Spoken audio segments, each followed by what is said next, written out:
बिस्मिल्लाहिर्रहमानिर्रहीम। अस्सलाम वालेकुम नाज़रीन, इरफान हाशमी आपको प्रोग्राम में लंदन से खुशामदीद कहता हूँ।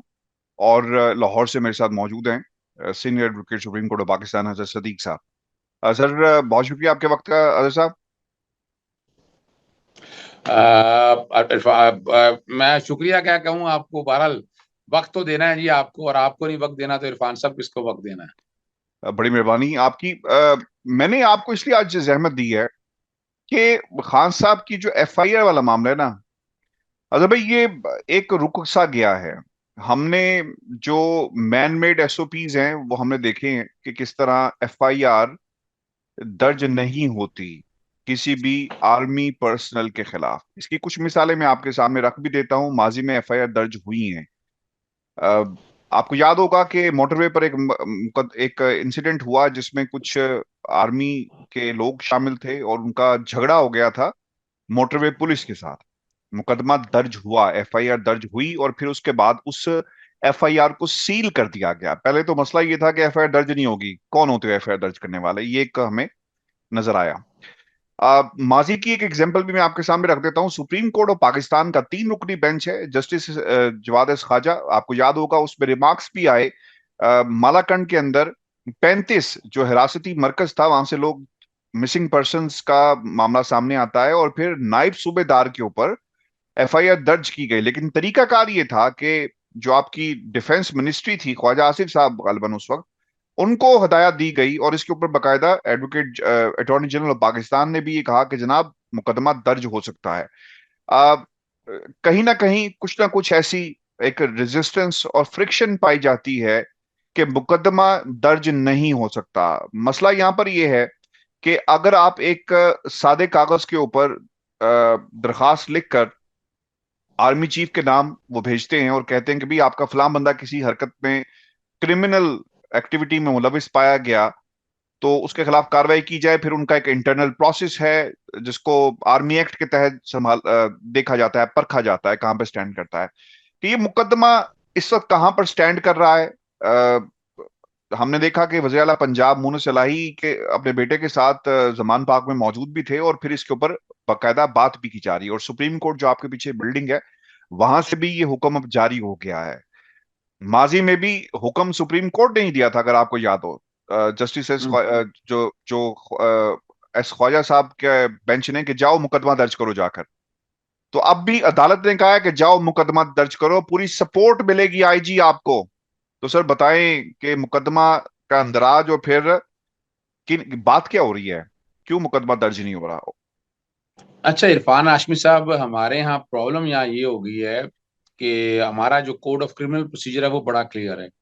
सेक्शन 154 में लिखा हुआ है कि कोई भी जुर्म काबिल दस्तरदारी कॉग्निजेबल ऑफेंस हो तो पुलिस को वो बाकायदा अंदराज करना है अपने मुतलका रजिस्टर्ड के अंदर। और अगर फर्ज करें वो कोई कार्रवाई नहीं बनती है तो सेक्शन 154 के बाद 155, 156, 157 एक पूरा प्रोसीजर प्रोवाइडेड और मैकेनिज्म। जब इसको मिलाकर आप पढ़ते हैं पुलिस रूल्स 1934 के साथ तो बड़ी क्लियर, यानी यहाँ पर जो हम बैठे हैं ना कि यहाँ पर एग्जम्पशन है।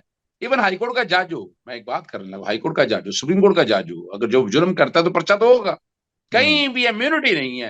इम्यू- इम्यूनिटी कहां दी हुई है? इम्यूनिटी सिर्फ आर्टिकल 248 में है कि सदर और गवर्नर के अगेंस्ट जो अपने ड्यूटी सर अंजाम दे रहे होंगे उसके अलावा हर एक के खिलाफ फौजदारी, यानी ये नहीं है कि पर्चा वहां भी दर्ज नहीं होगा, पर्चा वहां दर्ज होगा, मगर उसके बाद कार्रवाई जो है वो रोक दी जाएगी अनटिल एंड हार्ड है, अनलेस। जब तक अपनी कुर्सी पे है। जी बिल्कुल ऐसा ही है सदर और लेकिन यहाँ जो बात इसमें है ना ये इसमें क्या 2000, चीफ जस्टिस भी है, इसमें क्या चीफ जस्टिस भी शामिल है। बिल्कुल आप इमेजिन कर लें, each and every person is subject to a criminal proceeding as provided in all the laws. आपके हम्म। मैं आपके सामने, आपको याद है कि जस्टिस काजी फाजीसा के केस में भी मैंने आपके सामने बात रखी थी, वो जजेस भी इम्यून नहीं है। जस्टिस सईद हम्म। मंसूर अली शाह ने जब नैब की हेयरिंग हो रही तो उन्होंने कहा था कि कोई इम्यून नहीं है। वो अलग बात है कि नैब ने आज तक किसी जज के अगेंस्ट कोई कार्रवाई शुरू नहीं की, इम्यून कोई नहीं है। इसी तरह यहां भी बात है कि किसी फौजी अफसर के खिलाफ या किसी भी अगेंस्ट हो वो दरखास्त आएगी, मुकदमा दर्ज हो जाएगा। हाँ, अगली बात आएगी उसके अच्छा। ट्रायल की, उसे कहते हैं अच्छा, हम जुरिस्डिक्शन। ठीक है, जुरिस्डिक्शन में ये भी जी अर्ज जी। कर दें, क्या इससे पहले सादे कागज के ऊपर भी एक दरखास्त दी जा सकती है? ठीक है, एफआईआर दर्ज नहीं हो रही for whatever the reasons are, pressure है आईजी के ऊपर, क्या दरखास्त दी जा सकती है? और मिनिस्ट्री ऑफ डिफेंस को दरखास्त दी जा सकती है कि जनाब, चूंकि मिनिस्ट्री ऑफ डिफेंस अगर देखा जाए तो मिनिस्ट्री ऑफ डिफेंस के अंडर ही आती है ना सर? देखिए, मिनिस्ट्री ऑफ डिफेंस के हवाले से नहीं, ये पर्चा दर्ज करना है पुलिस ने। हम्म। जब पुलिस की काबिलियत दस्तंदाजी होगा तो मामला पुलिस के पास जाना है। अगर आप इंटरनेट वगैरह पे जाएंगे तो अंडर दी पीका लॉ जाएगा, तो वो एफआईए का इख्तियार है। अगर करप्शन या करप्ट प्रैक्टिसेस के हवाले से बात है तो वो नैब का इख्तियार है। और यानी जो जो इदारे हैं मुतलका, तो यहाँ भी ये सिंपल सी दरखास्त जानी है मुतलका, यानी यहाँ मिनिस्ट्री ऑफ डिफेंस का ताल्लुक, मैं तो बड़ा क्लियर हूँ इस हवाले से। मैं नहीं समझता इस कॉन्टेक्स्ट में, देखिए जो एक माजी में कॉन्सेप्ट जो ये है भी ना। अर्ज कर दे कि फिर ख्वाजा आसिफ साहब को क्यों कहा गया था? इसलिए कहा गया था क्योंकि वहां पर रियासत ने मुद्दई बनना था, और फिर जहां से लोग गायब हुए, इसलिए सुप्रीम कोर्ट ने कहा कि मिनिस्ट्री को बुलाएं और वो मुद्दई बने इसके अंदर। अच्छा, वो चूंकि मैं अब अच्छा किया आपने, ये 2014 का वाकया है। हम्म। जस्टिस जवाद एस खाजा हेड कर रहे थे, और याद रखिएगा उस वक्त अटॉर्नी जनरल थे असलम भट्ट साहब। बट साहब थे। असलम भट्ट साहब जो है ना अटॉर्नी जनरल थे नवाज शरीफ की गवर्नमेंट के। आज ये जो असल जो बात कहानी वो जरा समझिएगा, वो छुपने की कोशिश कर रहे हैं, क्योंकि इसमें शहबाज शरीफ है और राणा सनाउल्लाह, दो वुजरा हैं उनके। वो छुपने की कोशिश कर रहे हैं एक आर्मी ऑफिसर का बहाना बनाकर कि जनाब, और इंप्रेशन ये दे रहे हैं। और चूंकि इदारा खुल के बात नहीं कर सकता, मैं नहीं समझता कि इदारे की तरफ से ऑफिशियली कोई ऐसी बात सामने आई होगी। ये छुप के रहना चाहते हैं पीछे, और कहानी असल यही है कि ये बचना चाह, और वजह क्या है इरफान हाशमी साहब, मुकदमा तो ये दर्ज हो जाना है। मुकदमा दर्ज अब तीन तरह से है। कल रात अब सरकार मुद्दई बन रही थी इसके अंदर, ये फैसला इंस्ट्रक्शन आई आईजी को शहबाज शरीफ और राणा सनाउल्लाह की तरफ से। दूसरी है जो इमरान खान साहब ने जो दरखास्त दी है। तीसरा एक और वो काम कर रहे थे, जो अपना शहीद हो गया है मौजम जो है, उसके खानदान को अप्रोच कर रहे थे कि वो उसकी तरफ से आके मुकदमा दर्ज हो जाए। और लेकिन मुकदमा तो दर्ज होना, मुकदमा एक ही दर्ज होगा, याद रखना है आपने, सुगरा बेबी का केस है। एफआईआर एक ही वकूए की दर्ज हो सकती है, ना दो हो सकती है, ना तीन हो सकती है, चार हो सकती है। तो ये असल जो मौत है ना, जो असल वजह है, वो जरा मैं आपके सामने चाहूंगा, मैं नाजरीन के लिए भी रख दूं। आपको भुट्टो साहब का केस याद होना चाहिए। हम्म। कोई केस नहीं था, हाँ कोई केस, हम्म। लेकिन जब जब वो पीछे हटे, फिर यानी मुकदमा उसमें 100, और यहां भी क्या होना है, 780 लगती है दहशतगर्दी, 302 कत्ल हुआ है, 324 इकदाम कत्ल है, 148 और 109 अबेटमेंट की बात हो रही है, फिर क्रिमिनल कंस्पिरेसी। और लंदन में भी तो आपके यहाँ एक दरखास्त आ गई हुई है ना क्रिमिनल कंस्पिरेसी, जो कल होता है या नहीं होता वो एक अलग इशू है। तो जब ये सारी दफात के मुताबिक वो पर्चा दर्ज हो जाता है, कल ये हुकूमत से उतर जाते हैं, नए इलेक्शन आ जाते हैं, तो ये तो गले का फंदा है।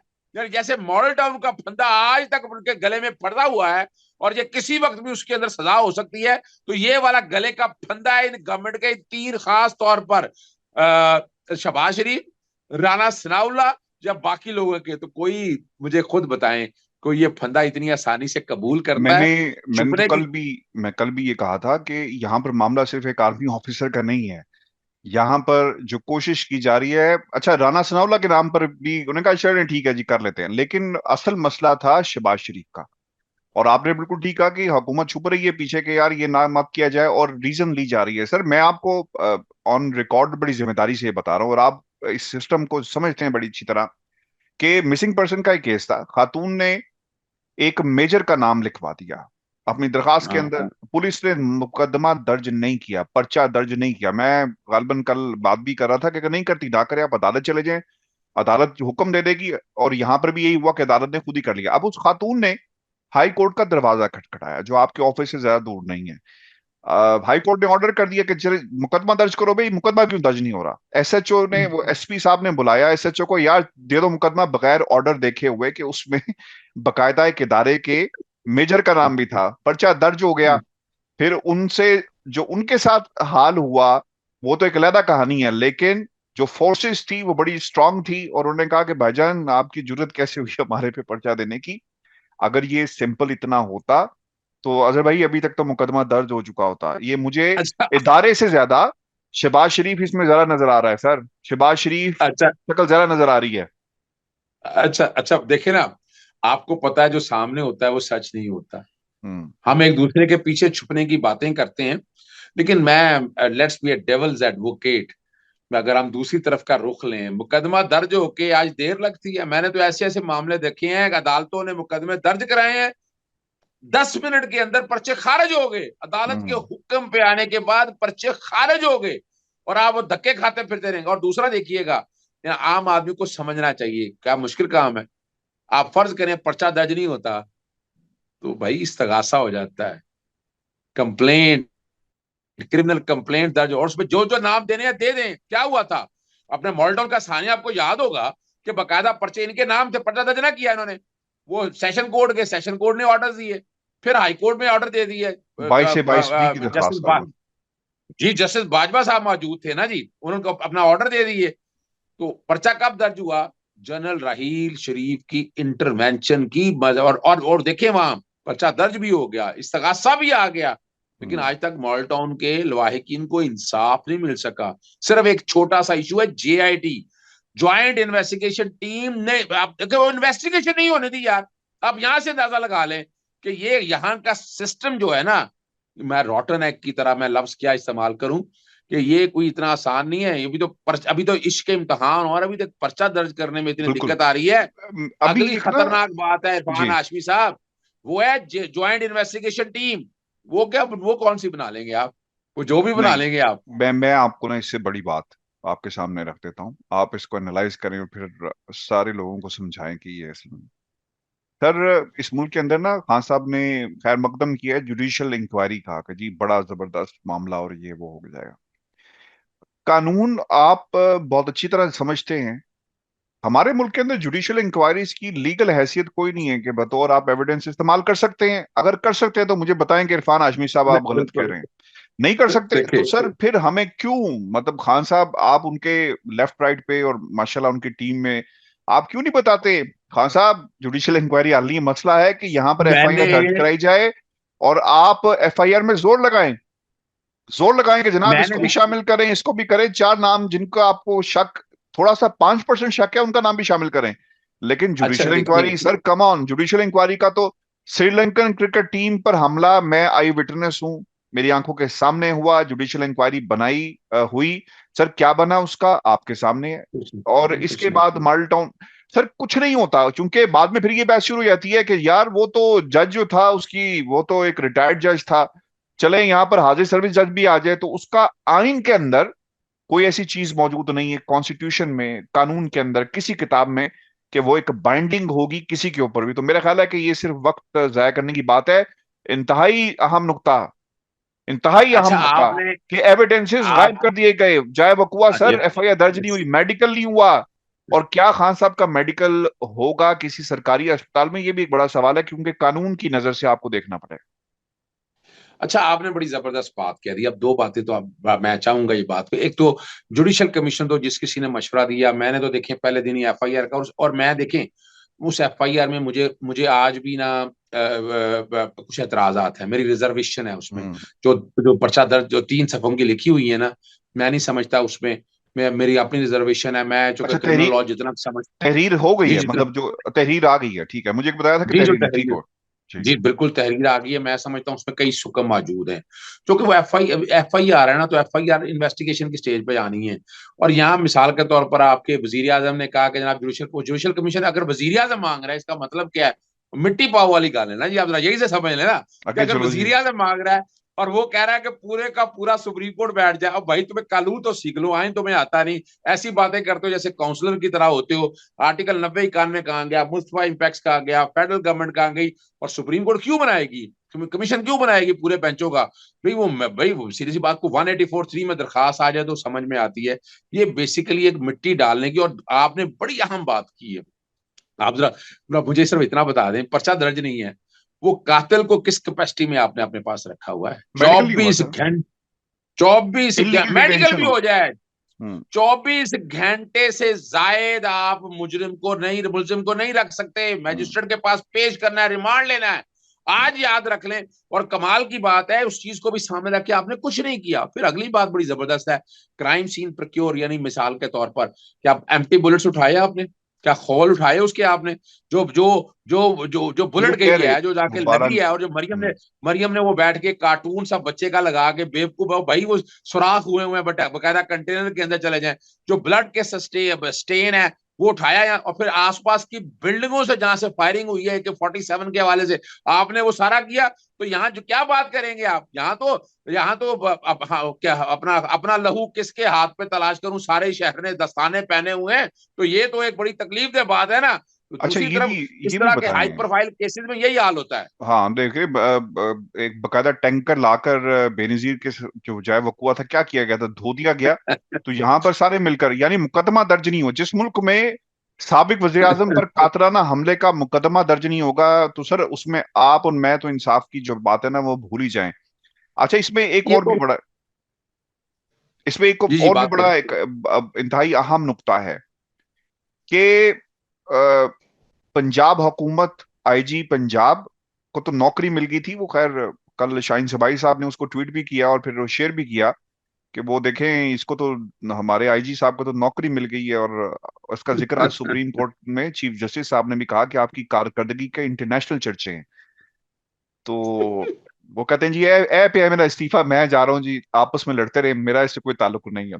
उन्होंने कहा कि सही। अभी तो आप गए नहीं ना, अभी आप काम करें, अभी तो आप जाते जाते जो है ना, ये तमगा हुस्न कारकर्दगी आप ही को मिलेगा। एफआईआर कटो सर, एफआईआर जो काटी जाएगी, डू यू रियली बिलीव कि इसमें किसी इदारे का नाम, उसका जो तीसरा नाम है वो लिया जाएगा, या फिर इसी के ऊपर इतराज अभी है? देखिए, याद रखिएगा, जो कंटेंट्स एप्लीकेशन के हैं वो एज इट इज आपको लिखने हैं। आप कल उसके बाद आप नाम डिलीट कर दें, आपको इख्तियार है। आप जिम्नियों में से खारिज कर दें, इख्तियार है आपको। लेकिन कंटेंट्स एप्लीकेशन को सामने रख के जो कोई भी शक्ल है, वो एक एफआईआर है, इंफॉर्मेशन रिपोर्ट है। उससे ये नहीं कोई गिल्टी हो जाएगा, किसी को सजा हो जाएगी। इन्वेस्टिगेशन उसके बाद होनी है, और उसके बाद चीजें सारी सामने आ जानी है। इदारों के हवाले से बात वैसे भी वहां पर कोई ऐसी नहीं है।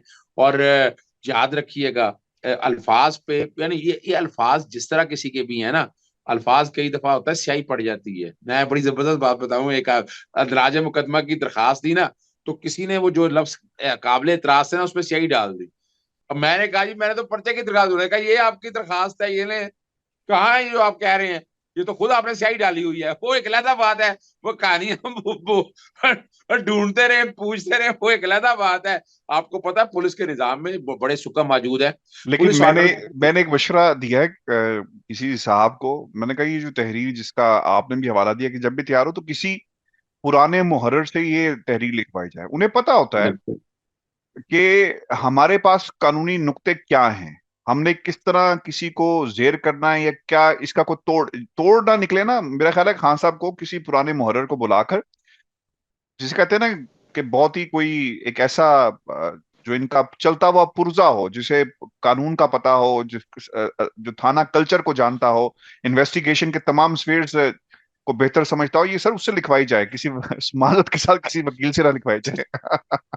अच्छा अच्छा, चलें, चूंकि बातें बहुत ज्यादा लंबी हो जानी है, मैं सिर्फ सिंपल सी बात आपको कहूं। नकल के लिए भी अकल की जरूरत होती है।